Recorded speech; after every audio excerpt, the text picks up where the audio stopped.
Yeah, we're in Eden Court in Inverness, and we've just had our first proper dress, which has been very interesting, seeing the things that work and things that don't work, and then making a lot of changes once you realise what the set is as well, and making kind of scenes fit the set in different ways. So that's a lot of the stuff that we've been doing. I mean, the set kind of moves. It goes from a kind of sort of fragmented, sort of general everyman's practice flat, which, as all the different characters come in and we learn their stories, kind of splits up into the component parts of a kind of kitchen and a wall and a window and those kind of things.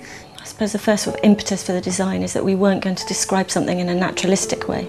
But the most important thing was that we weren't trying to describe a real space, we were trying to describe the psychological space in a way. The space that these people might hope for, or where the common experiences that they will have could happen in. So it needed to be quite neutral in a way, but still be meaningful.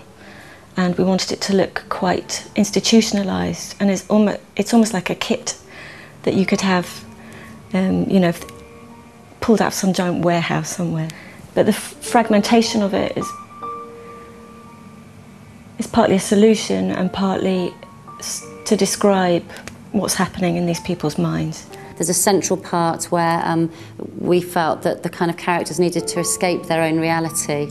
So I'm not going to tell you that, you have to come and see the show, but there's a kind of escape fantasy part in it. But of course, within the lives of these characters, they can never stay for long in the kind of beautiful fantasy, and the reality starts to kind of kick into that. I wanted to make the costumes just feel like clothes that young people would wear, so there's lots of references to sort of, you know, streetwear and the clothes that the actors wore, actually, you know, sort of really respecting their own styles, because they had so much to do with developing the characters that I felt that we ought to reflect what they wore as well. But the X-rays, the idea was to do with vulnerability really, and exposure.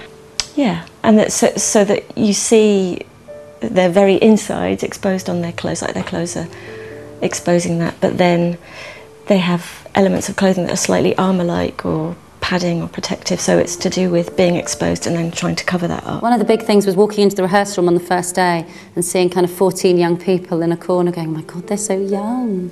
You know, we've got such a long journey to go on. By nature of the number of characters, the stories could only be really touched upon in many ways, and that kind of served our purpose, actually.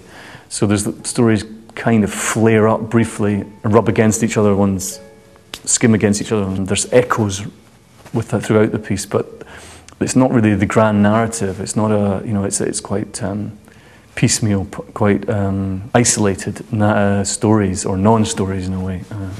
So it's been an intriguing way to work. And the real highlight for me has been the way that David is kind of continually trying to understand what the piece is that he's writing, and writing better and better and better, and making it more and more honed.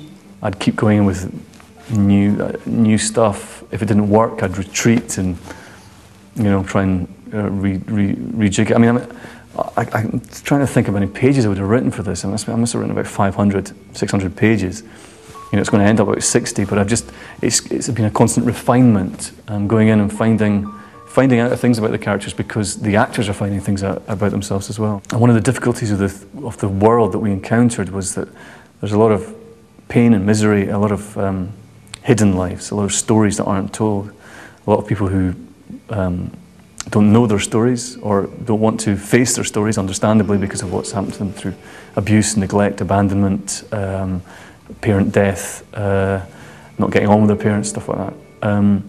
So there was quite a big gap between what people hid and what I wanted to have them say. So I found it very hard for the characters to speak, because in this world, the professionals talk about the stories because they're the ones who deal with it, as they do the young people, but again, it's not very present. And one social worker said to us that it's very, very rare that anyone will talk directly about their past life, of what had happened to them. So the writing was pretty difficult, because there's not a great deal of backstory, and we wanted to, that actually became the theme of it, or one of the